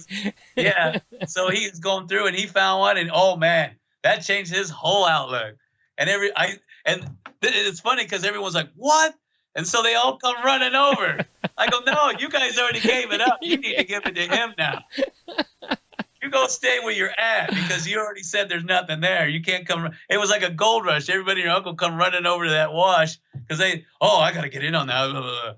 No, you let him do it first. When he's done, you can hit it because you guys already let it go. You swore there was nothing in there. And I can't tell you how many times I've seen that. Million times. Guys running over, even with the GPC 7000. Nope, there's nothing in there. Are you sure? Nope. Okay, another guy come in there. He'll be more methodical, more patient. Boom, and he'll get it. That's what I was gonna say. Does the way they're swinging it have anything to do with it, Yep. or some people just moving it too damn fast? They're going way too fast. I've seen guys. I swear it look like a pendulum on a clock. They'll go in there. Nope, nothing there. Really? Okay, you're going to need to slow down and keep the coil to the soil. So they get all excited and they just want to hit it as fast as they can because there's so much land to cover. And so I'm like, no, you pick a spot and you work it methodically and slow. And you listen for those very faint signals and targets. It's not like it's going to be a sound of a car underneath your coil. So a lot of guys, what they'll do is they'll grid off an area and they'll work it really slow. And then they'll move forward really slow. And it doesn't matter how long it takes. And they'll overlap their sweeps. And if they hear something, they'll either mark it and come back to it later so they can get everything finalized, or they'll sit there and they'll just make sure that it's a target. They'll go, it's called the cross pattern. You'll go left to right and then forward and back. If it repeats, then you might have a target there. Now, granted, you're going to find trash now and then. And I've seen people find wire. Wire is the worst because it's hard to find when you're trying to recover it. But it is. That's why I tell people, make sure you got a good magnet. Because they'll be, I got it. I go, did you use your magnet over it first? No. Well, you're going to save a lot of time because the neodymiums will pull up anything out of there. Broken down boot tacks, wire, fragments of cans. I've seen that a million times. Yeah. The only ones you can't pull up are buckshot. And those are the tough ones because they're really tiny and they sound like a little nugget. So lead gives off that same sound as the gold does, huh? Yeah, it has that softness. That same crisp sound that a nugget, the signature of a nugget, has. And they'll get in there and they'll methodically go over it and boom, they'll pull out a nugget. And that's what Larry did. That's what I like about Larry is he's real slow about it. He'll go back and forth, and he overlaps by about 2 inches on his sweeps. And he'll cover it wide too. He won't just stay in the bottom of the arroyos. And sure enough, boom, pulled out a really, really big one. Got that one on video. I was really happy for him. What's the biggest find you've had yet? You personally. I found about 6 years ago a 2.5 ounce nugget, and it was down about 6 inches. And believe it or not, we were running an old GMT machine, so an old Whites. And I thought for sure it was a can. It's like, no, it's too loud. And my wife says, dig it. And it was right underneath the creosote bush. And I thought, all right. And what had happened is people had missed it because it was under a bush. Nobody likes to hunt bushes. They go around the bush, which I don't understand. So I was getting in the bush, and I'm like, oh, it's got to be a can. It's too loud. Dug it up. Oh, my gosh. I wish I had my face on film, because it was like, there's the moment. The moment. Oh, my God, it's a house. Huge. And oh, man, I was jumping up and down. You thought I was Walter Houston from the Treasure of Lost Sierra Madre. So there's a downside to finding nuggets like that. Okay, and I tell people on my seminars is there's a thing out there called miner's remorse. And ever since I found that nugget, anything below it will never do. I got to have the 3-ounce nuggets now. 2.5, that's nice, but where's the 3-ouncers? Where's the 5-ouncers? So you start going for the big gold, and I've seen guys, you got to stop and calm down, because you'll walk over a ton of placer gold to get to the nuggets. And there's more fine placer gold in the ground than there are nuggets. Nuggets are rare, especially when they start getting up around 3 to 5 ounces. That's pretty big. So I tell you, you need to stop and calm down, and remember, you got to go for the fines. They're going to make up most of the bulk of your gold. Nuggets are great. Yeah, they really, trust me, they'll make your day. But you go back after you find that nugget, and you're like, okay, if there's a nugget here, there's got to be more here. Fines, there's got to be other pieces. You're going to grid the area off. You're going to start sampling. You're going to sample to find out where the pay layer is. Sometimes there's multiple pay layers. Then you're going to come in and dry wash, and you're going to make sure you get every speck of gold that was associated with that nugget. That's a downside to people when they find nuggets, is they go, oh, I found a nugget, it's great. And then they move on. What are you doing? This is a perfect spot to just hunker down and work. I'd come in here and I would go over it with everything, every metal detector I got, to make sure that there's no fine gold I'm missing. Like I'd bring in, if I'm using a PI machine, I'll bring in Gold Monster 1000, and I'll hit everything, see if there's any fines in there I missed. Then after that, I'll grid it off and I'll dry wash it. I'll dry wash it all the way down to caliche bed. And then after that, I'll bring in a vac pack, and I'll vac pack that up. And by the time I'm done, you can eat off that ground, because it's so clean. And I make sure that the dirt that I'm putting, this is another mistake people make. They'll move all this dirt to get to the gold, and they'll put that dirt on good ground that has gold in it. Oh. They're not thinking about it. I'm like, your waste pile is sitting on gold. You know that, right? Well, they look at me like, oh, I didn't think about that. Yeah, that's right. You got to make sure that you clear off a spot, and then you put your waste pile on an area for a fact has no gold, because it's counterproductive. Now you're going to have to move all that dirt again, boy. What's the matter with you? You're making me think if I ever go out metal detecting, I need to bring a tarp to put all my waste dirt on. Exactly. And guys do that for a multitude of reasons, too. Sometimes the soil's a little bit moist. Put it on a tarp to dry it out. And then another mistake people make is they never go over their header piles with a VLF. I've seen specimen gold and little nuggets that won't pass through the classifier, and they fall right out. They walk by, and I'm like, are you done over here? I have to make sure they're done. Yeah, I'm done. Okay, it's my turn now. And I'll go over there, and many a time I've seen the nugget pop up out of there, or specimen gold. It's locked up in the gang material, the quartz or calcite. And I'm like, you really need to be thorough about this. But they get that itch and that fever, and they got to have more, and they go running off into the fields. And I'm like, you need to slow down and think about it. Use your nugget. Yeah. So when you found that multi-ouncer underneath that bush, I still got that thing too. Oh, I bet you do. Did you dig up that bush and find out what else was under it? Yeah, I felt really bad. I pulled that bush out of the ground faster than you can whistle Sweet Georgia. I pulled the bush up, I gridded off the area, and then we dug all that dirt up. And I said, to heck with a dry washer. I'm taking this dirt and running it through a trommel, because nothing gets gold better than water. Yeah, take it back to the house, huh? Yep, and I'll wash the heck out of it. And yeah, I got gold out of it too. Nice. So it's like, okay, now we need to start working on filing more claims and finding out where this is coming from. And then that's, like I said, you have to be a detective. You think, okay, this is here. How did it get here? I have to understand the geology first of the area and understand how the land got to be this way first. You know, the uplifting, the detachment faults. Was there any type of erosion that took place? If so, what was here before this? I need to look at geological maps. I need to understand this so I can figure out where this darn thing came from. Because if I can figure that out, maybe I can tap into the source vein. And that's where the mother lode's at. Yeah. So I tell people, hard rock, if you can get to the source veins, it can really pay off. Now, don't get me wrong. You can spend $1 million to get to this stuff and never hit it. But you can also be fortunate enough to scratch the surface and find an extension vein that they missed or part of a fracture vein they missed. And so I tell people, be methodical about it. Do your research. Understand the stuff. Or come talk to me. I'll do what I can to help you. When are you going to crush that quartz you pulled out of your mine that you from blasting about 3 days ago? Well, actually, that wasn't quartz. It's all cemented caliche. Oh, so, okay.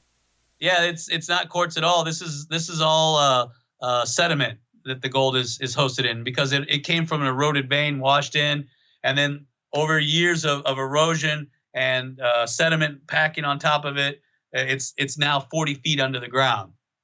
So with the vugs, it had the look of an agate to me, just because I dig a lot of that stuff. So. And that's where one of the chunks of gold came from, was one of those little vugs. So where all that red dirt was.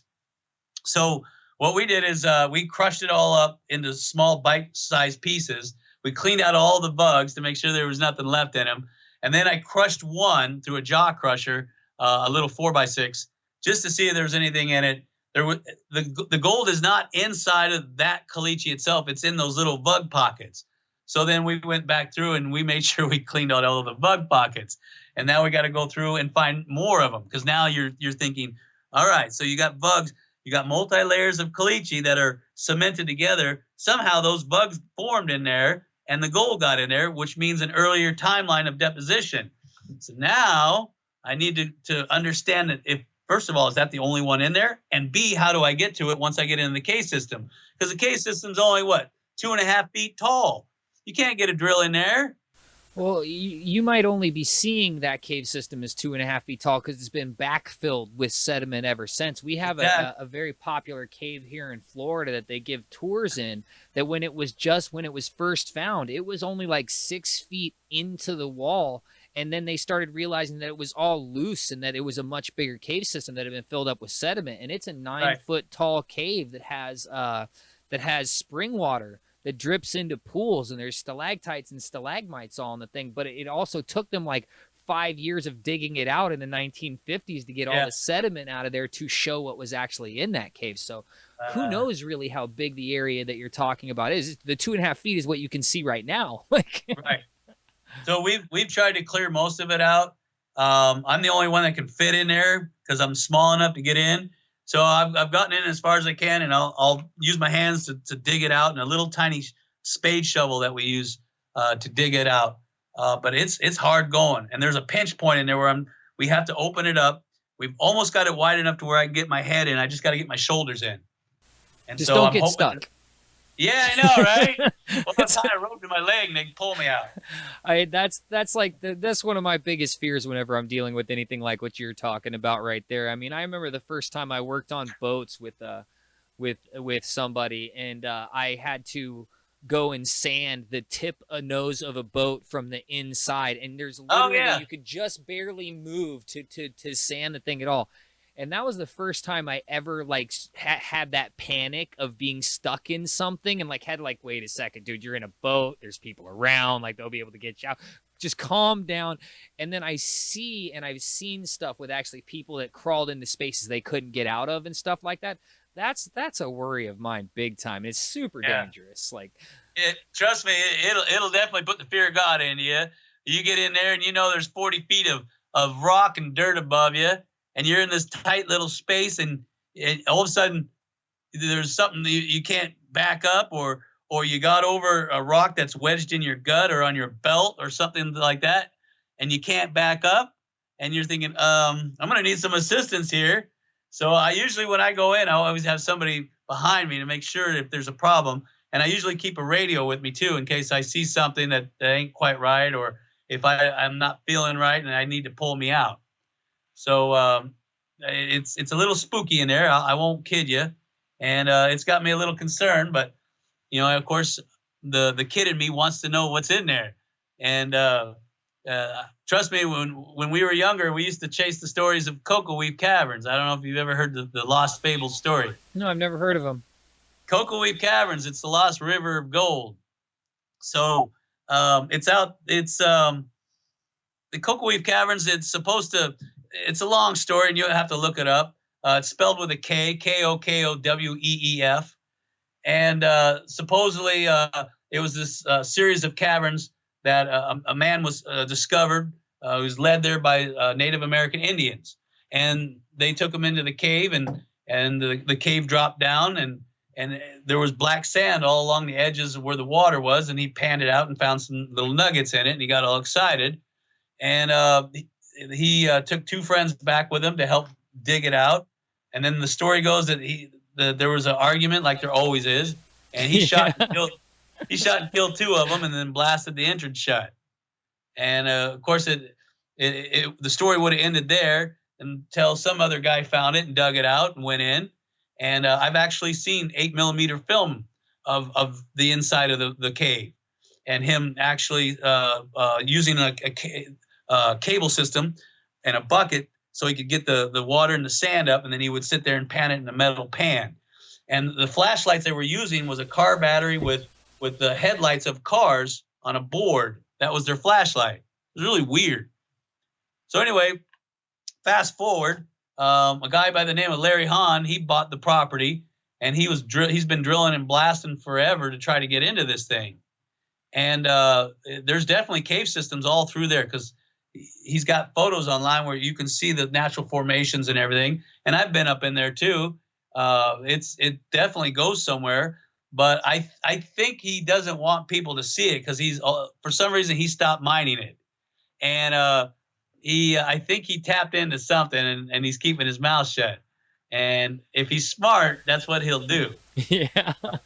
Because he was telling people about it, and I'm like, you sure you want to tell people about the River of Gold? I mean, you might have a bunch of people up there that you don't want. And he's like, oh, no, we got security. I'm like, yeah, okay. That's famous last words. So they've been poking around that mountain forever, and of course there's caves everywhere in that area. And right across the ridge is Providence Mountains, and they got Mitchell Caverns and the Devil's Hole out there, and they supposedly connect through the water channels underneath. So we're kind of hoping that somehow we connect into that too, without not to give away our location, but we're kind of hoping to get into that too.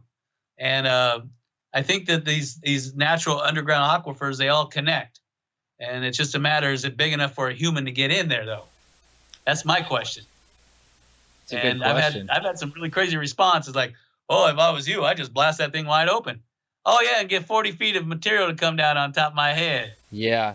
People aren't thinking about how blast is predictably unpredictable. I mean, you sort of know what you're going to get, but there's always that potential for you to get way more than what you wanted. Bingo. Well, and not only that, I've been hard rock mining for years. I've done, gosh, so many rounds I can't even count them all, drilling and blasting.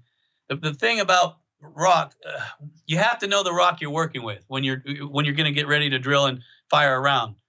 And depending on the type of rock you're working with and its structures, it dictates how you're going to drill that round, and what you're going to load it with, how much powder, the strength of the powder, how you're going to work your delays, the sequencing of your delays, the timing of your delays. All this stuff has to be factored in. And when you alter that rock by fracturing it through a blast, you've now substantially weakened it significantly. And the problem with where we're at is that we're not really in rock. It's just cemented caliche. And I've got tons of soft gravel above me. So there's not much to support it. And I tell people, caliche's really hard to blast. I've blasted tons of caliche in all my years. The problem with caliche is there's so many pockets of sand and clay in it that the energy is dispersed to the weakest points, which is the sand and the clay. You can't get an even blast every time. and it makes it very unpredictable, and it makes it slightly dangerous because a lot of that energy can be diverted somewhere else. And so you think, oh, well, I just need more powder. You put more powder in, then you bring the back down. So Caliche is a tricky thing. That's why we haven't fired a lot of rounds in there, because I get a lot of people saying, oh, if it was me, I'd just put some AMFO or some Tovex in it and then call it a day.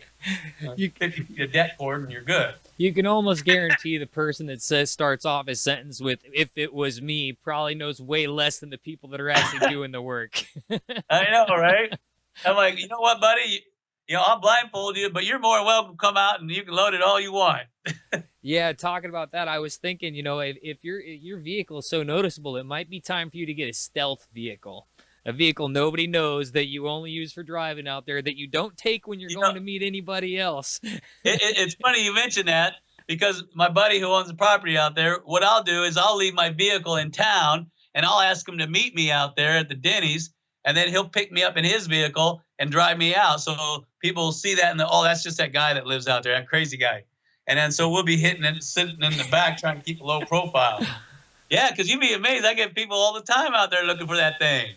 It's funny, the way you say it's just that crazy guy. That's the way everybody that doesn't dwell in a desert feels about desert dwellers. And in the regular people's defense, almost all of the deep desert dwellers I know, they are a little bit crazy, but they're the most interesting people, and they're super intelligent. It seems like like the people that live in these really harsh, they're hyper intelligent to the point to where normal people don't understand. Like, they don't understand like that fine line between genius and insanity. It really is a fine line between the two, because some of the smartest people I know are like really desperate about the type of mineral that they go after, and they live in the harshest environments because that's where that mineral is. Right. And they understand that. But for people who live in the city, they don't understand that. They're like, well, can't you just do a weekend tour and go? No, you have to literally be out there. Yeah. And something that people I don't want nobody stealing my stuff.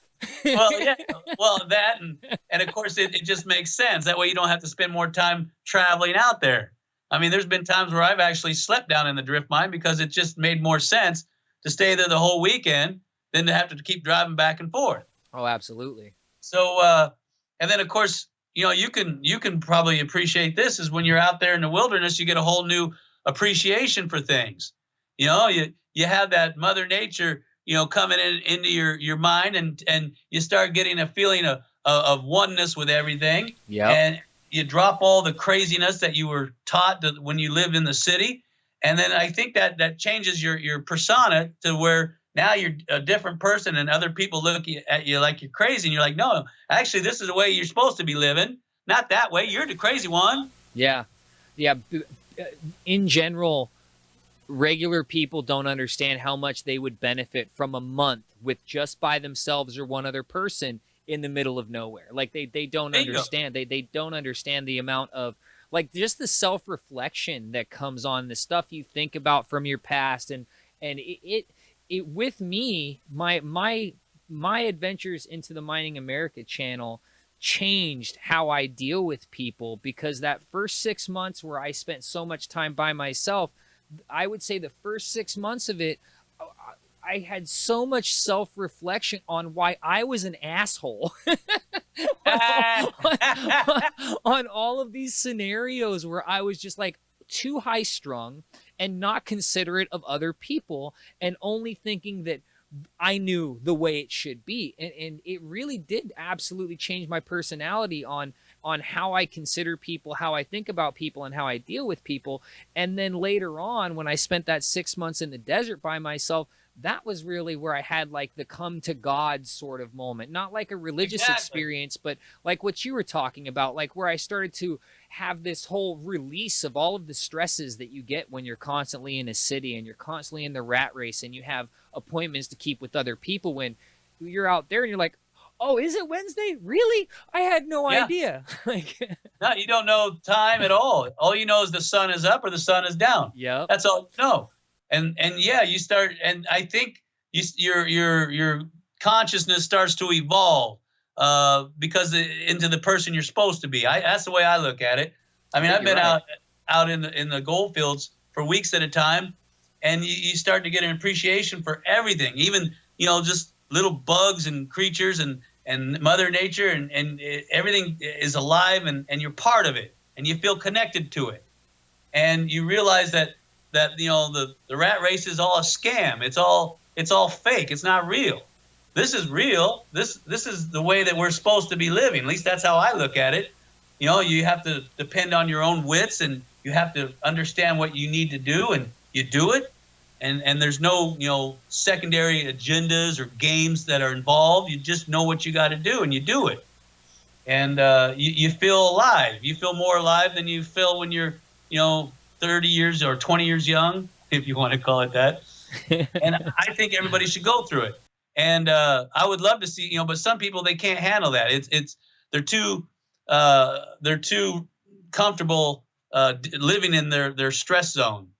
And I think it would be too much for them. I've seen some people, they get a little cuckoo because they can't handle not having their Facebook or their or whatever it is, their social media. They got to have that every day. I got to see who's doing what. No, don't worry about that. Turn everything off. Get rid of your phone. Get rid of this. Get rid of that. Just make sure you have the basics, and then get out there and live. Just live. So I think everyone would benefit from it, but I think there's a few that couldn't tolerate it. You're definitely right. I absolutely agree with everything you just said. So the feeling you get once you have gotten to the point to where you've released all of the stress from the rat race is you have a better understanding of yourself and a better understanding of your world on the outside. And there's actually definitely a comfortability in knowing how everything's going to go and what everything's going to happen by a certain time and all of this sort of stuff that you don't appreciate the not having that and not having to worry about that on a regular basis until it's gone for a good period of time. And there has to be people that just couldn't deal with that. I mean, they can't. I got so used to not worrying about times and when something would happen after being in the desert for 6 months at that claim, that when I came back and people were like, oh, well, we want to do this. And I was like, oh, I don't know where I'll be then. You have to let me know the day before. Yeah. Exactly. And another thing I noticed too is because there's sometimes we'll go up to northern Nevada and spend weeks on end up there in the mountains looking for more deposits. I don't know if it's the EMFs from the cell phone towers or what, but I tell you what, I come back to Vegas and I just feel all just jittery, like, oh my God, it's like, like somebody's cranked up that knob to 10 and it's got everything just wired too high. So it's like, no, I got to get out of here. I got to go back up into the hills to where I can sit down and be calm and think and be at one with myself and know that this is where I'm supposed to be. Sometimes I don't want to go back to town, and I can see why people live out in the wilderness because what you were saying. I think it's what you're saying. I think it's the sounds. I really do, because I mean that was the biggest thing that it took me to get used to was the amount of silence that there is, but it's not really silence. There's still all these little sounds going on in the background, but it's not the same as like horns and police sirens and music from the neighbor and the garbage truck going down the street and all the cars, all these ambient sounds you get used to when you're in that area. But then when you get out to a desert, especially a desert area, even more than the hills, when you get out to the desert area, the sounds, it's everything is so much more mild. And then all of a sudden you can hear a bee that's buzzing, and it's like a city block away from you, and you can hear. And then you go back to where that city is. It grits on you. Like it's like sandpaper on your skin is what it feels like. Exactly. I think it's really the sounds, like the energy from the sounds is what it is. That's the biggest thing I noticed. I think you're probably right. Because you're right. I remember being out up in the Ivanpahs, and I remember we were sitting up there one evening, and it was so peaceful, and I literally hear the feet of some of the mule up in the hills as they would clatter on some of the rocks. I'm like, you hear that? And they're like, yeah, you're right. I can hear that. I'm like, yeah. I mean, it's just everything is more alive. And then, like you said, you get back and all this is coming at you at one time, and you're like, oh my God, turn the speakers down. Yeah. I could hear tires on rocks from a mile away at that claim I was at. That claim right on the edge of the Palo Verde mountain range, and not really a mountain range, but the Palo Verde Valley. The claim literally, it's a beautiful claim. When you're up there in the morning, sometimes the fog will be below where the mine site is. Yeah, and you can just see all the way to the Arizona border from California. You see all the way to Arizona, and you can see all the city and stuff below you, and you could hear the cars crunching on gravel from literally over a mile away. Anytime anybody got near that claim in a vehicle, because it's at the top, I could hear it. I'd be like jumping up to the top of the mountain and seeing where they're going and making sure if they're coming here, they're supposed to be. And exactly. Stuff like that. Or you can hear people talking for miles away too. I remember hearing them, like, I hear somebody. And my wife's like, yeah, there's somebody over on the other side of that ridge. Well, I'll grab the binoculars and run up the side of the ridge and take a peek, see who's coming up around us. Yeah. Yeah, I think you're right. It could be the sounds. I always attribute it to ELFs. But yeah, sound could be it too. Oh, I don't know that much about ELFs, and you were definitely more book learned than I am. I mean, your credentials for the type of stuff you can do, man, you're never going to be needing for work. If the gold don't work out, you got a lot of ways you can fall back on, my friend. Which, to tell you the truth, you're already past the it's not going to work out type phase. I mean, one thing we haven't said in this podcast is make sure if you're not subscribed to Jeff Williams that you do subscribe to Jeff Williams' channel. AskJeffWilliams.com. Yeah, AskJeffWilliams.com and what's the heck's the name of it? His YouTube channel. You know, I just switched to a different screen and it didn't pull anybody's face up.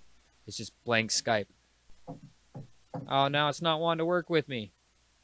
Stupid no thing. Worries. So, anyways, I'll go back to your screen because then at least I know it's working, or it was working until now. Now nothing's wanting to pull up the way it's supposed to.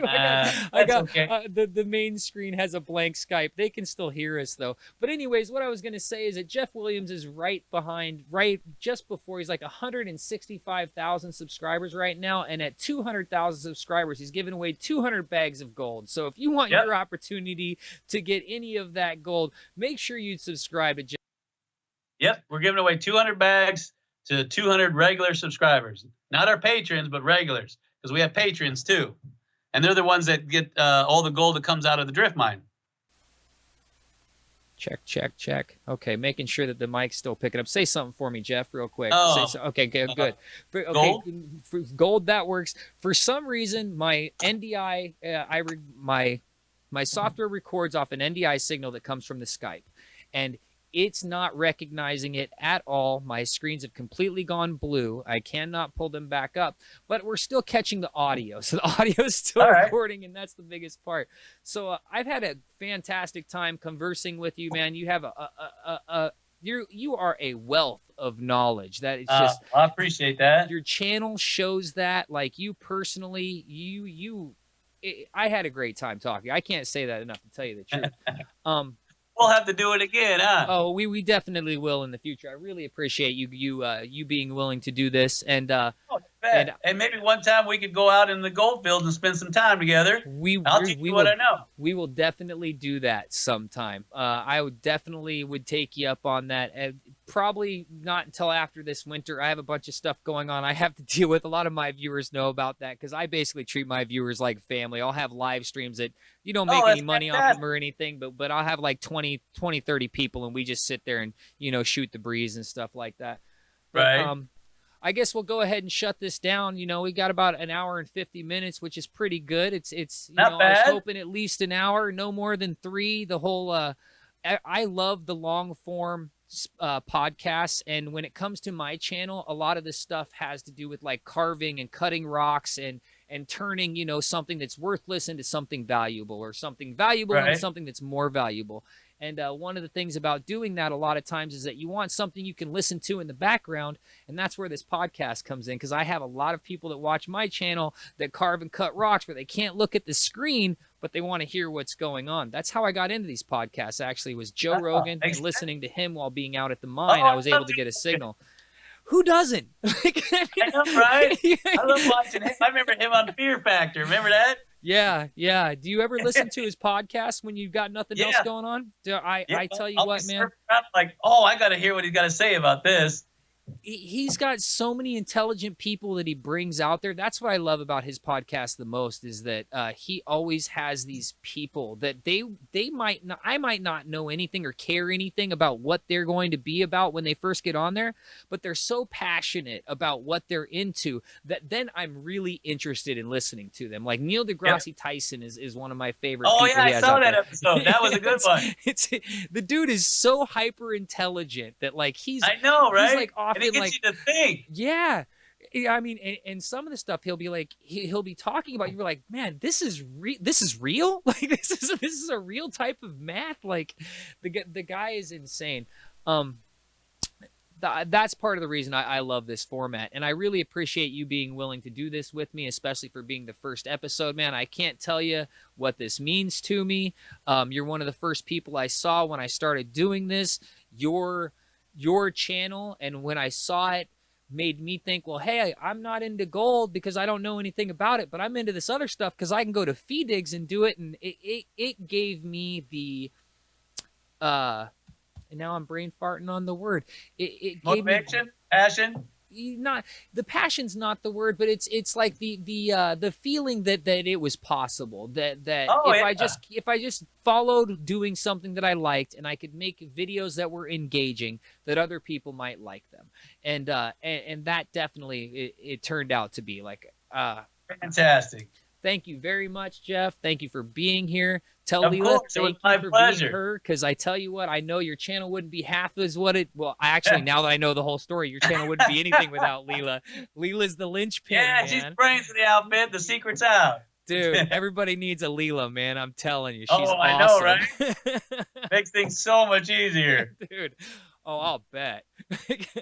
Oh, Thank man. you very much, Jeff, and contact me anytime if you ever need anything, man. You ever need help with anything, is there anything I can ever do for you? I'm here for you, my man. Oh, I appreciate that. And same here. Same here. All right, you have a great day, Jeff. Thank you very All right. much. Take care. Bye. Bye.